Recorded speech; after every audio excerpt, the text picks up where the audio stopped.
Ladies and gentlemen, welcome to the Housing and Real Property Subcommittee. Today is March the 11th, and it is 6:05 p.m. We have 4 bills on our agenda for today, and they are HB 929, HB 1052, HB 1147, and HB 1194. Starting at the top, HB 929, ladies and gentlemen, although it is a bill that was put in to us by the chair, he has advised us that this has a $10 million fiscal note.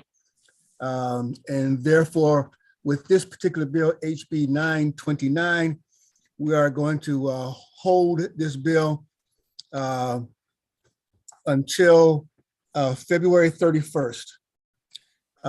And so with that, we're going to take this bill and move on to the next one, ladies and gentlemen. Mr. Chairman? Yes, ma'am. Were you joking about that, about holding the bill?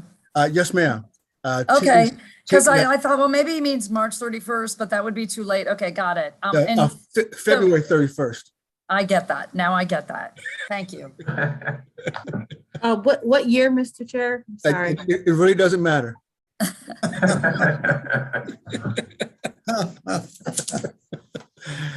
Thank you very much, ladies and gentlemen.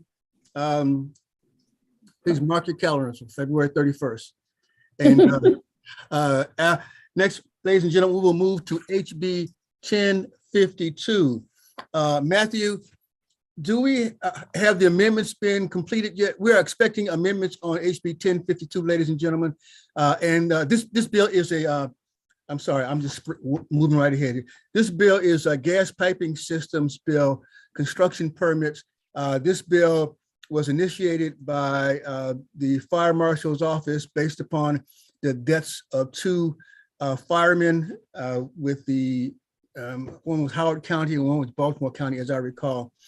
And there has been some discussions going back and forth, and between construction industry, ICC, and permit folks and the fire marshal's office. I don't know if we have yet the amendments to present. Do we have them, Matthew, or do we not? As I understand it, there were a set of amendments that were sent to the amendments office to be completed, and then there was a subsequent revision by another group.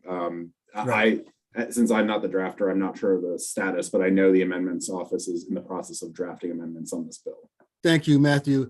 In light of that, ladies and gentlemen, this bill will be held until Tuesday, the 19th, right, Matthew? 15th. Yes, and at some 15th. point during the meeting, the members might want to consider a time for a Tuesday out of cycle meeting.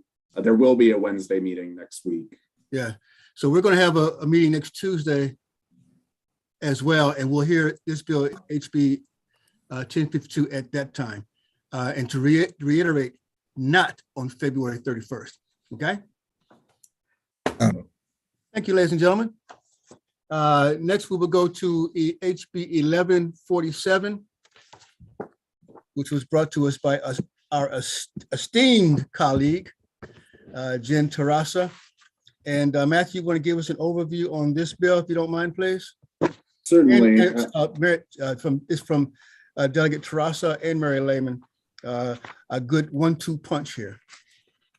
Certainly. So this bill establishes additional requirements for virtual meetings that are held by a cooperative housing corporation, condominium, or homeowners association, collectively and commonly known COCs. The bill also authorizes the person conducting a meeting to mute a participant under certain circumstances.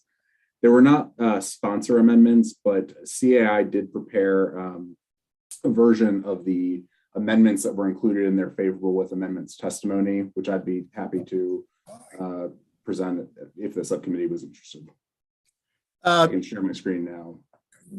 Yeah, go ahead and present. This is from suggestions by CAI. Is that correct, Matthew? Yes, and Lisa Harris-Jones, who's present, was able to put them into a form that makes it a little bit clearer than what's presented in the testimony. So I'll share my screen now. Let me just get everything set up. And again, ladies and gentlemen, these are presented by CAI and not the sponsor. So this is for discussion purposes. Go ahead, Matthew. It it's Ben, can you enable? I should have just turned it on if you want to give it another shot. There we go. Yep, I can do it now. Okay, so the amendments would modify the provision. Hang on, Matthew. Because I'm over 25, would you increase the width of that screen, please? Certainly. There you go. Okay. This is for Barry's purposes, not mine. And I apologize. This looks like an older version of the bill of the amendments. I must have grabbed an earlier form. This version of the amendments appears to only make changes for the condominium provisions. However, the recommendations are being made for each type of common ownership community. As you'll know, the language of the bill is repeated for homeowners associations, condominiums, and co-ops. So these same amendments would be done for each type of common ownership community. The amendments would modify the provisions in the bill by striking provisions that a person conducting the meeting shall allow all participants a reasonable opportunity to speak and call for a vote or object to matters at the meeting, and alter the provisions around muting participants by authorizing the person conducting the meeting to mute all participants while the board is conducting business during presentations or to avoid interference of background noise, and authorize the person conducting the meeting to mute a participant and, if necessary, remove a participant from the meeting if the participant becomes disruptive and is provided a warning. Delegate Trosser, and go to you first. Give us your thoughts on this, and then we'll go to Delegate Lehman. Delegate Trosser? Yeah, thank you, Mr. Chairman. The second one, I'm trying to sort of process it here. It seems like it already is what we did in the bill, but the first one, I don't know what would be left of the bill if we did that. I mean, anytime they're conducting business, like that's what the board does at a board meeting. So if you're gonna allow them to mute participants anytime the board is conducting business or presenting anything, I don't know what would be left. So, Well, I think and we'll go to CAI in a moment, but I wanted you to respond because you are the sponsor. I think what the purpose of this, and I hate to put words in other people's mouth, but the purpose of this is particularly like when we start having our meetings, for example. yeah, Typically, we put everyone on mute on our meetings to begin with to get rid of the background noise or interferences. That's what I think that first part is. well, if that's what that's getting at, and then I also want to address the part that it's striking. But if that's what that's getting at, I can see maybe you want to give them the ability to mute, but then allow participants to unmute themselves. Just like, when you come in, sometimes I notice in our subcommittee, we have to mute ourselves, but in committee, when we come in, it's already automatically muted, but we can unmute ourselves. So I don't know if that satisfies that. I mean, you don't want everybody's mic open necessarily while the board's conducting business, but the point is for them to be able to open their mics, just like you could speak up during a board meeting if you were present. The whole idea is to have some, to make these similar to what would happen in person. Generally speaking, you can't interfere with a board meeting, but if you're going to object to something or otherwise participate in the meeting, you're able to speak up or raise your hand, speak up in some way, shape, or form, the way you do it when you're present. Well, let me ask you a question. I think that the way, I hate to go out of the order that I just assigned to this presentation, but I'm going to ask a question to Karen Strong here in terms of organizational structure.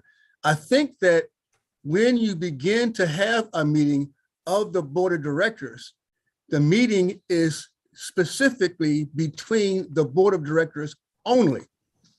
The meeting is not a meeting for commentary between the unit owners and the lot owners. A board of directors meeting is a specific meeting between the board of directors only at this point. Am I interpreting that correct, Ms. Strawn? You are. The problem is that the term conducting business is a little unclear, and maybe we need to do something that would make that a little clearer. Okay, all right. I thought, Mr. Chairman, I thought that that residents had the right to participate in the meeting in some way, shape, or form. Otherwise, all you'd have to do is broadcast the meeting on closed circuit TV and there would be nothing to it. I did not mean to infer that there was no participation of the lot owners and the unit owners. There is participation. It is on the agenda in terms of where those participants take place in the meeting. You do not, the unit owners and the lot owners do not have the ability per the laws to speak throughout the entire meeting. They only have a specific time frame to speak, not throughout the entire meeting, because the meeting is specific to the board of directors. That's the way the laws are written. So what happens if, and maybe this is for Ms. Strawn, what happens if there's no quorum and somebody wants to object to that and say, wait, there's no quorum. How can you guys be fun? If there's no quorum, if there's no, answer your question, and Ms. Strawn can chime in. If there's no quorum, there's no meeting. Bingo. Right, but what if they're holding a meeting? And so if you were present in the room, you'd be able to say, wait a minute, there's no quorum here. You guys can't have a meeting. Well, every meeting at the very beginning, if you're running the meeting properly, you call for a quorum of the board of directors. It's at the top of the agenda. If there's no quorum, and if there's no quorum for the meeting, then it's adjourned and there is no meeting. Ms. Strawn, am I correct in that assumption? You are correct. I think, however, what Delegate Terraza is saying is that if the board says we have quorum and somebody who is a participant or a member of the association disagrees with that assessment and wants to speak up and say, I don't agree with that. I don't think there is a quorum.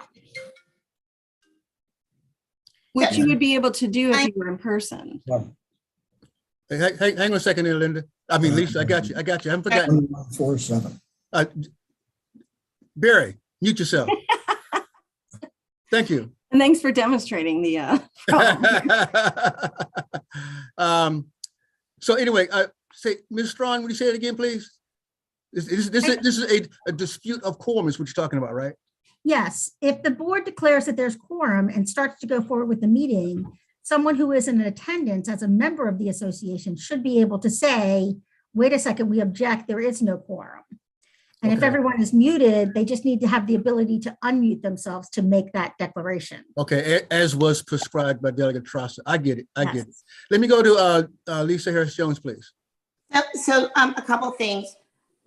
They did not strike Roman numeral 1, where it allows for any member, it's very specific, and it's still in the law, any member, board member, committee member in attendance to hear and be heard by all members participating in the meeting. So if the meeting is virtual, there still has to be a mechanism for them to be heard, and that mechanism would remain as in meetings that I'm in with, the Maryland General Assembly, where in some cases, you raise your hand to be heard. It's what they are looking to ensure is that the board can conduct a meeting in a way that is organized, not disruptive, but they're not saying that a member can't participate. And Delegate Holmes is accurate. There's an agenda and there's generally a time period for HOA or condo co-op members to be able to be a part of the discussion, but that's very specific on the agenda so that the board can conduct meetings. And I've actually, being in an HOA, have been in meetings that it was very important to get through the meeting by making sure everyone was muted. My husband is the chair of the board, and I believe he, before he was chair, as vice chair, they would mute him, and only the person speaking would have the ability to talk, and then they would raise their hand and unmute because of how many people were participating. And that's kind of the way I'm accustomed to it as well. Right. Is that we open up the meeting and everyone is muted, and then you're allowed to speak when being called upon. Kind of like the scenario that I always give us in our meetings. This is not the Thanksgiving dinner table talking with your family. So, Mr. Chairman, I think I'm confused by, And maybe there's some confusion between the drafter and Ms. Jones, because what I have it crossing out is on page 2, lines 10 through 19. So maybe you can Go scroll down to that, Matt. Well, I'm scrolling up to the relevant lines that Delegate Yes. Rossa mentioned, page 2, lines 10 through 19. So this is page 2. And then as we can see, I'll just back it out would a be little bit. taking out that whole section, Roman numeral 2, but I just thought you said they weren't doing anything. We're not taking out Roman numeral 1. Roman numeral 1 still remains where a member can be heard. 2 and 3 deals with, Roman numeral 2 and 3 deals with how the meeting is conducted. We replaced 2 and 3 with what he shared on the screen. Nowhere are we saying that we never struck 7 through 9. So lines 7 through 9 stay in the bill. So can I ask this, is the issue, because I agree with you, Mr. Chairman, that perhaps what would be more artful here is saying that they can be muted, but I guess my point would be that they were able to unmute themselves if it became necessary. Like the problem that what I'm hearing from constituents when I heard in the group I was in and the task force, the unofficial task force that we were on from June, I guess, through January, was that there were in some of these Zoom meetings or whatever virtual meetings, they were both being muted and not able to get to the chat. And so what was happening is, even if there was an objection to anything that was happening in the meeting, and I don't just mean like, I don't like what you're deciding, or I don't like what's going on, but you don't have a quorum, you're doing something, but that kind of thing, they couldn't weigh in at all. It was just the same as if you were on a closed circuit TV, just to date myself, I guess, but like. Okay.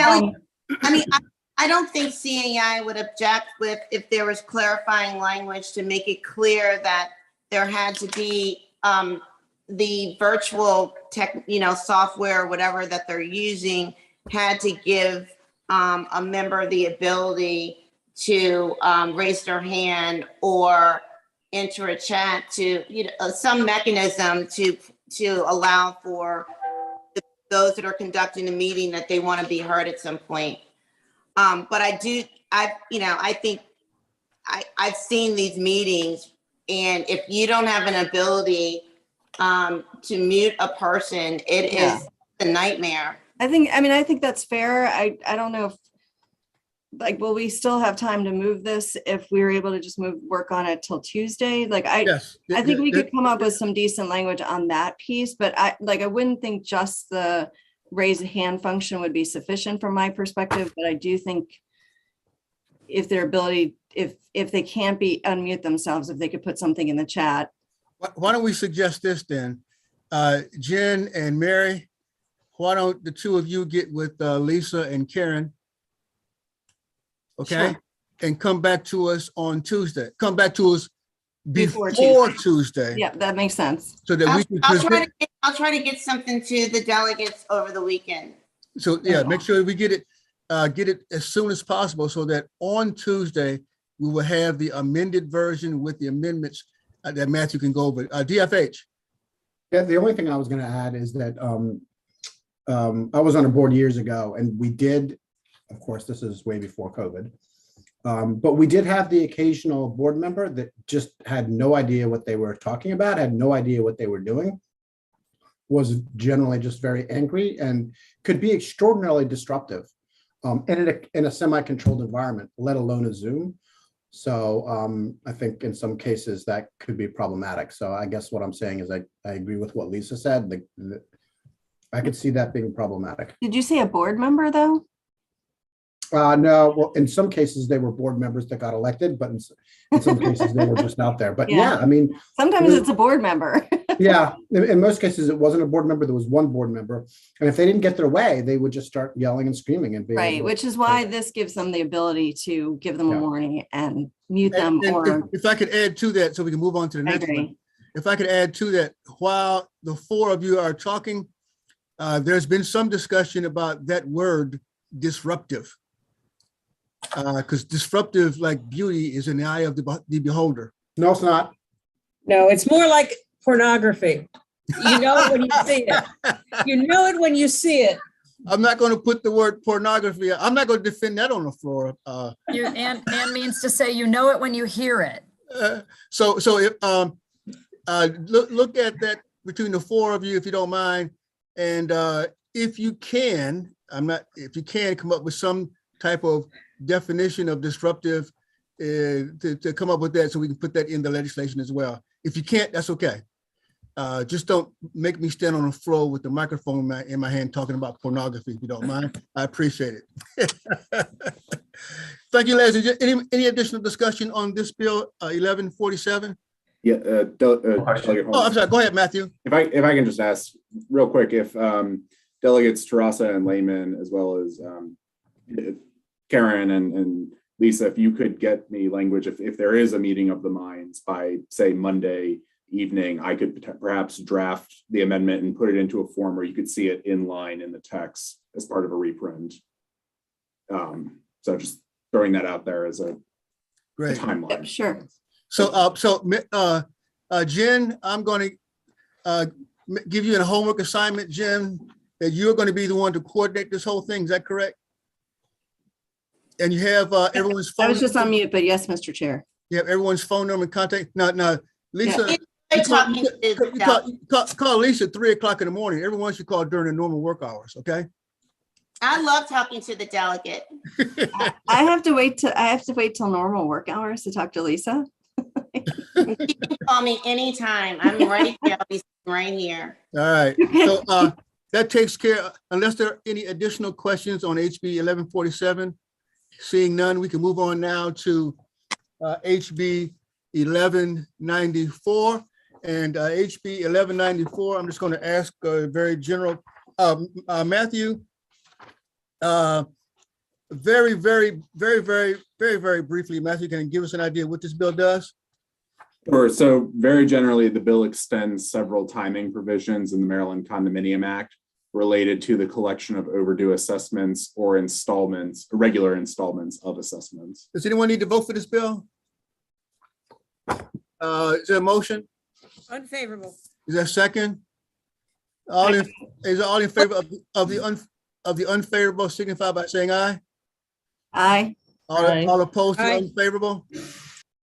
Thank you, ladies and gentlemen. This bill will receive an unfavorable report. HB 1194 will receive an unfavorable report to the full committee. And with that, ladies and gentlemen, see you later. Behave yourself out there. Good night. One quick thing before everybody. Oh, yes, sir. I'm sorry. Go ahead, Matthew. Sorry. So the members can think about it. Is there a time that works best on Tuesday for a meeting? And Wednesday, I suppose. Tuesday and Wednesday. Tuesday Tuesday and and Wednesday. Can I just, Don't we normally have don't we need to coordinate with natural resources? Yes. Okay, because I'm on that There is- subcommittee. There is flexibility because it's a very short list of bills at the bill hearing. I can look for a time. Naturally, because it would be out of cycle, you would fall after natural resources. If you were to do it later, if there was time between the floor and bill hearings, that's a different matter. why not 6 a.m., guys? Can we mute her, please? Thank you. Is that disruptive?